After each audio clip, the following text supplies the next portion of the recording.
On January 8th, 2005, Martin opened his mailbox, and something was wrong. Something deeply wrong. A package with no return, address, no explanation, no sound, no warning. And inside, only a single item, a videotape.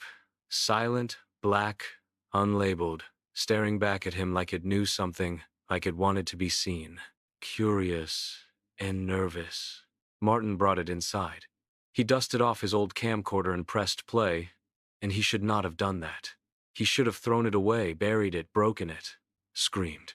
Instead, he watched, and the screen came alive with horror, with darkness, with something you cannot ever unsee. The man on the screen was familiar to Martin, a face he knew, a voice he trusted, and that made it worse. That made it unbearable. Ricky, his friend, and he was smiling not with joy, but with something cold, something final. He spoke clearly, calmly, as he showed the tools he had prepared. A drill wrapped in padding to muffle its cries. A soldering iron, meant not to fix, but to destroy socks and duct tape. To silence, to bind, to end. "I am not trained in torture," he said. "But I will make do," he said. And his voice never shook, never cracked. Just the steady throb of something broken beyond repair. Just a man who had seen too much, and now could no longer live without ending what began long before. The tape was nearly an hour long, but each second felt like years, as Ricky detailed what he would do, what he had to do, and why he had to do it. And the why was worse than the how. Because this was not a man gone mad. This was a man born into madness, shaped by it, fed by it until it devoured everything. Ricky was born on January 25th, 1975, to Karen Zerby. A name that meant nothing to most, but everything to those who knew what the children of God truly were. A cult, draped in scripture, soaked in sin. They took children and gave them not love, but nightmares, not guidance, but chains. By age 2, Ricky was adopted by the cult's leader David Berg, who called himself the Chosen One, who renamed the cult the family and named Ricky a prophet, a vessel, a tool, and then he destroyed him, slowly, methodically, ruthlessly, behind closed doors. Ricky was treated like something to be used, something to be broken, something to be written about. And so David did. He wrote a book called The Story of DeVito, filled with horrors, masked as lessons, abuses, masked as devotion. And Ricky was the subject, the victim, the child whose screams no one heard because they were disguised as prophecy. As he grew, Ricky began to see through the lies, but escape was nearly impossible.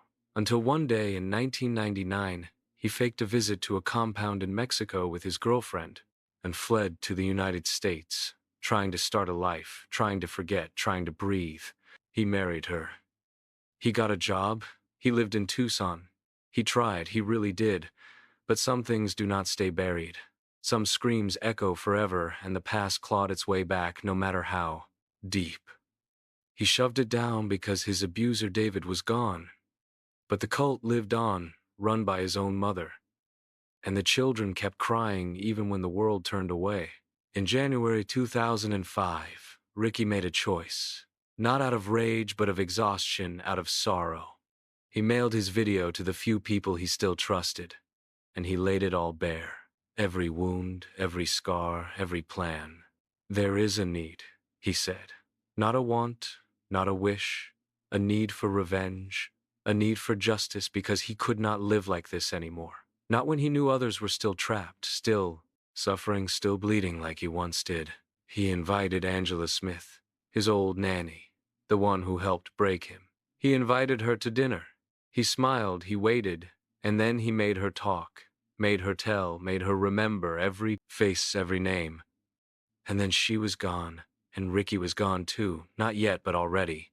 He drove to Blythe, California, rented a motel, and called his wife. Told her everything, told her nothing, cried without sound. She heard the silence between his words and knew what was coming. He had planned more, had wanted to find more of them to end them all. But after Angela, he broke. Because vengeance does not heal. Because blood does not unshatter what is already in pieces. And on January 9th, his car was found with Ricky inside eyes, closed hands, still lungs empty, like the silence he lived in.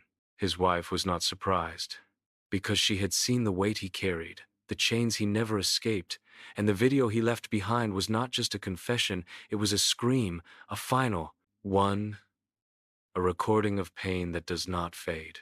The cult still exists, still speaks of love while hiding knives, still sings songs while children cry, still breathes because no one stopped it. Not even Ricky, not even death. Another tape, another story, another silence, waiting to be played. On October 4th, 2006, at 6:15 in the morning, a woman called the police. Her voice calm, too calm. She said, "My children are dead," as if saying the weather, as if saying nothing at all. They asked what happened, and she said, "I don't know. I don't remember." And the officers rushed to her apartment, heartbeats thudding louder than sirens, and she opened the door and smiled and nodded and said, "Yes, they are dead. They are on my bed." And there they were, Serena aged, 3 Sophia, 19 months, dressed like dolls, wearing earrings, wearing necklaces, lips turning blue, skin cold and soft and empty. No signs of violence, no signs of struggle, just a bruise on Sophia's head, just the end, the quiet end. And then they found the camcorder, and everything made sense and nothing made sense. The first footage was of joy, of birthdays, of laughter, Serena, with a new bike, squealing with delight, and Elaine smiling, singing happy birthday, as if she would never stop. Then, another video. More smiles, more play. I love you more. And then it changed. It always changes. Suddenly she was speaking not to her children but through them beyond, them to an invisible jury, screaming about filth, about pain, about Leo, the man who broke her, about the years of abuse, about the court battles, and the fear and the fear and the fear. She said she wanted justice. She said she had been ignored. She said the system betrayed her. She said it all, while her daughters listened, confused, innocent, doomed. On October 2nd, she ended the recording at 8:39 p.m., and then she ended everything else with her own hands, and then she pressed record again. The next footage was a confession, not of guilt, but of despair, her voice cracking her eyes. Dead, she spoke to God, to Leo, to herself. She said, "Are you happy now? I have lost everything. My whole life is gone."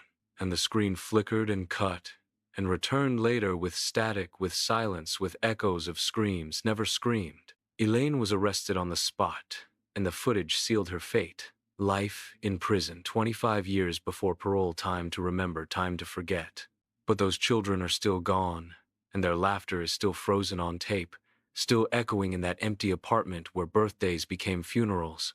A different tape, a different death. But still the same scream, this time underground, this time below the earth, where darkness is thicker and screams do not rise. July 4th, 1998. A group of young men found an abandoned mine in Nevada. They laughed at the signs. They mocked the warnings. They went inside anyway because curiosity is a knife, and youth is blind. They filmed themselves walking over broken bridges through collapsing tunnels, laughing at death while it watched and waited. They saw cave-ins and shrugged. They saw danger and smiled. They found a rope and dared each other to climb, and Adam did, and the rope snapped and he fell. 65 feet down into blackness, into silence, into bones breaking and breath leaving, and his friends screamed and they ran and they called and he lived barely, somehow, miraculously. But the footage remains a warning, a ghost that lingers underground. Another place, another tape. This one not dark, but deeper, deeper than light, can reach deeper than sound, than memory, than hope. The blue hole in Egypt, the graveyard of divers, the last dive of Yuri Lipsky. April 28th, 2000. Yuri dove alone, against advice, against reason, against life itself. He filmed everything. He brought the camera with him like a witness, like a friend. He sank too fast. breathed too deep, got poisoned by the pressure, by the nitrogen, by the madness that comes when you fall too far from air. He inflated his vest too quickly. It burst, and then he was sinking forever. The footage caught it all. The bubbles, the panic, the silence. He screamed, but the ocean swallowed it. He flailed, but the deep laughed. He reached the bottom, and then he stopped, and then the tape ended, and when they found him, he was still there, still drifting forever. And now one last tape, one last breath. This one underwater, this one industrial cold, hard steel and screaming in silence. February 25th, 2022.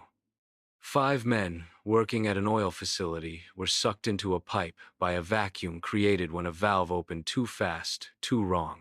They vanished in seconds. The footage showed the horror the moment their bodies were pulled into a metal throat. They landed in a pocket of air, deep in the pipeline, alive for now, whispering, breathing, praying. Christopher moved forward alone. The others stayed behind, afraid, dying, and he made it out. He told their story, but no one saved them, no one tried. The company said it was too dangerous to send help, better to let them die quietly than risk more lives. And so the pipe became a tomb, and the footage a gravestone. Compensation was promised, money instead of breath, silence instead of screams, and the pipe still runs and the world keeps spinning. But these tapes remain, these recordings of the last breaths, the last screams, the last truths captured, not for entertainment, not for memory, but because some horrors cannot be spoken only, seen only, felt only, carried. These tapes are the proof. These tapes are the pain.